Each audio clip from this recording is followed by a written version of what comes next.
Magandang hapon sa inyo mga ka-tracker. So ngayon nagbabalik tayo ang Golden 20. Papakita ko po sa inyo ang ating mga available na unit. Nakita nyo naman po yan at nakaayos na po siya. Pagdating nyo po dito sa atin, mamimili na lang po kayo. Ituturo nyo na lang po kung ano po yung gusto nyo mga ka-tracker. Kita nyo naman po, di ba?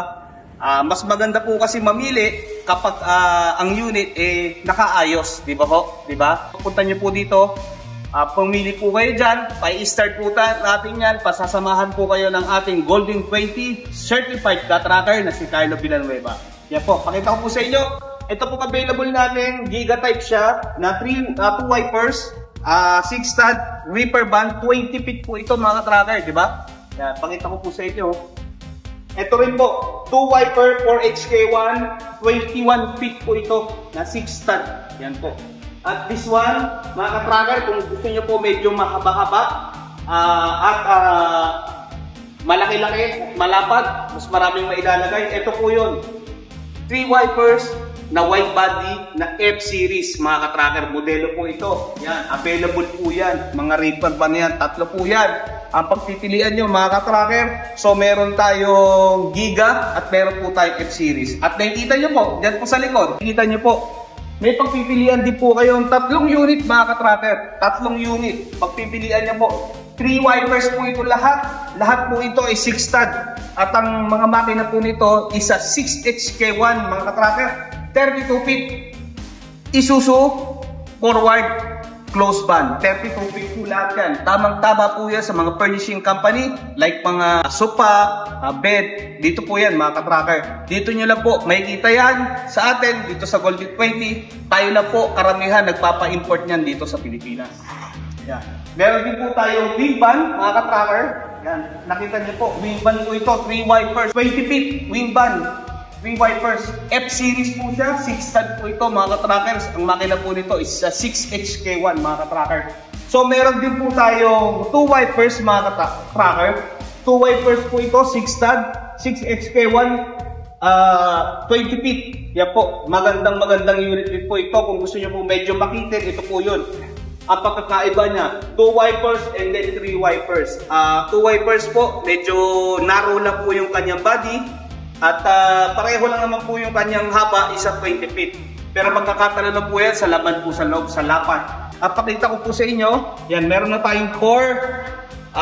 Full out na po ito. Lilinisan lang natin. Ito po is Isuzu Giga G6000 model po ito. Itong Giga na ito. Ito po ay 10 stud, 10-wheeler, Isuzu Cargo. Meron po siyang boom. Meron po siyang pambuhat po ito mga ka-tracker. Ang kanya pong weight capacity is 2.93 tons po. Sige po, i-check po natin ang unit mga ka-tracker. Pakita ko po sa inyo. Ito ang agandahan mga ka-tracker, 10-wheeler, no?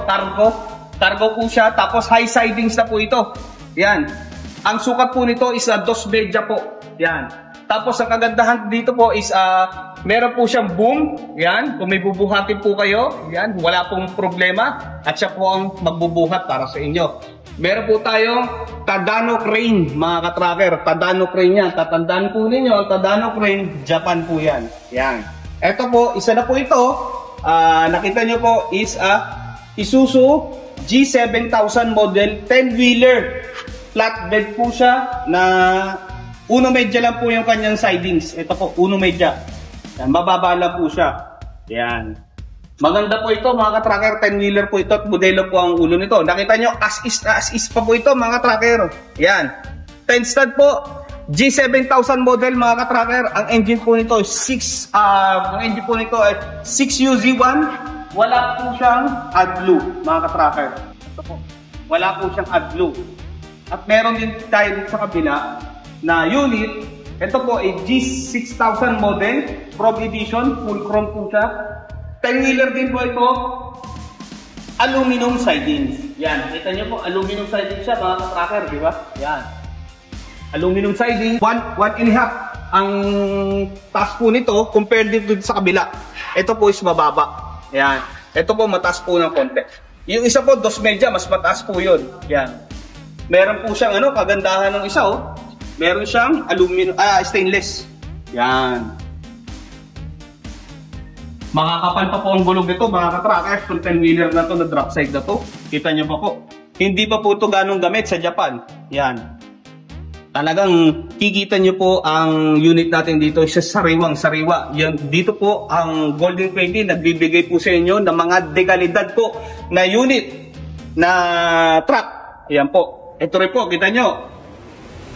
Stainless po ito, mga ka-tracker. Yan. Stainless po ang kanyang fuel tank. Ito po ay G6000 Giga model at meron tayong G7000 model. Yan po. Yan. Ang pagkakaibahan lang po nila is, ito po is a 8 stud, this one is a 10 stud po. Pareho po silang 11 arang gulong. As you can see, mga ka-tracker, nakita niyo po. Ito po yung tinatawag natin na G8000 model. Ang tawag po nila dito is avatar look, mga ka-tracker. Avatar po ito. Ito po ay 32 feet na 12-wheeler. Yan. Ito po ang makina is 6UZ1 with AdBlue, mga ka-tracker. With AdBlue na po ito. Ito po yung G7000, sinundan po niya. Ito po yung modelo rin. Ito po yung mas latest. Ito po yung latest sa Japan na modelo na unit. Ito po, modelo rin po dito sa atin. Kung papansinin po ninyo, sa kasa po dito sa Isuzu Philippines, ganito lang po ang model na mabibili nyo dito sa Pilipinas. This one po is wala pa po dito.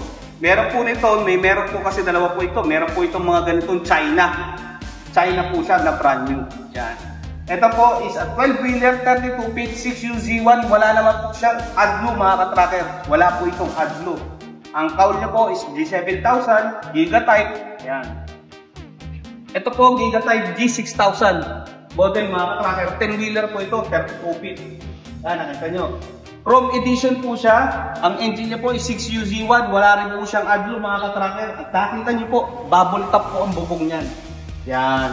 Kagandahan po sa bubble top, mga ka-tracker, mas mataas po yung kanyang roof compare po doon sa hindi po siya bubble top. Yan. Full stainless din po siya. Chrome edition po. Ito rin po isa, 10-wheeler. Ito. 10-wheeler po ito with AdBlue. Kita nyo po ito. Assist pa po ito, mga ka-tracker, ha. Assist pa po ito. 10-wheeler, 6UZ1 engine with AdBlue po ito. Meron po itong AdBlue. Yan. Ito. May AdBlue po ito. Ang cowl po nito, G7000 po. Yan. Ito pa po, isa pa po 10-wheeler, G6000 model. Ito po. Yan. 10-wheeler din po ito. Ito po, wala po siyang AdBlue. Wala po siyang AdBlue, mga ka-tracker. 6UZ1, 32 feet, 8 stud. Ito naman po, kita nyo po mga ka-tracker, ha? Mga ka-trackers, ito pong unit na to is as is pa po. Nakita nyo naman po kung gaano kasariwa. Dito po sa atin, nakita nyo naman po, yan. Taas nyo po ang ating camera, kita nyo po. Wala po ditong ulan at nakasilog po ang mga truck. Hindi po siya kakalawangin. Yan. Diba? Kagandahan dito sa atin, ang truck dito nakasecure, hindi po siya nakabilad. Kaya yung pagka-freshness ng truck, yung pagkakasariwa niya na may maintain natin kasi hindi siya na uulanan, hindi siya naaarawan, naalikapukan nga lang. Di ba, mga ka-tracker? Ito po 6UZ1 ang model nito with AdBlue 10 stud 6UZ1 G7000 model. Yan po, mga ka-tracker. Yan. Ito po, forward po ito, 22 feet. 22 feet po ito, 6HK1 model, 2 wipers. Ang kanyang cooling system is Mitsubishi. Yan, mga ka-trackers, available din po ito. At nakita nyo naman po, yung mga lumalabas natin, karamihan po is repair van ngayon. At saka yung Isuzu forward na 32 feet. So, shoutout po sa lahat ng mga kumuha ng mga nakaraan. Maraming salamat po. Ito po, marami pa po tayong mga papalabasing unit. So, sir, yan, ma'am, sir, kita nyo, available po tayong fuel tank. Yan. Ito po ay 3 layers po ito. 3 partition po. 3 partition po ito ng layer niya. 3 partition. Ang ano po nito ay 16 KL po ito, mga ka-tracker. 2 wipers, 6HK1, 6 stud, fuel tank. Mabenta ito sa mga may mga gasolina sa probinsya. Meron po tayong insulated closed van. Ang engine niya po is 4JJ1-12. Modelo po ito, twin turbo mga ka-tracker. Welye, harap at likod. Sobrang tangkat, sobrang kapal ng gulong. Low mileage. Ito po ay insulated closed van mga ka-tracker. Nakita nyo po ang insulated closed van. Parang reaper van din po siya pero wala po siyang cooling system. Ito naman po isa. Ito po is solda po ito. Ang engine po nito is 4HK1. 16 feet po siya. Welye, harap at likod. Ang cooling system niya is top rec.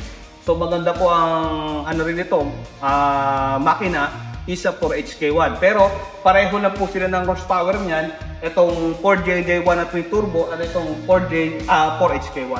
Meron din po tayong Animar. Nakita niyo po ito, Animar. Ang engine po nito 4JJ1-11. Twin turbo na rin po ito mga ka-tracker. Reaper van po ito. Ang cooling system nito ay top rec, pero po ang cooling system niya nasa baba po. Ganon din po ito mga ka-tracker.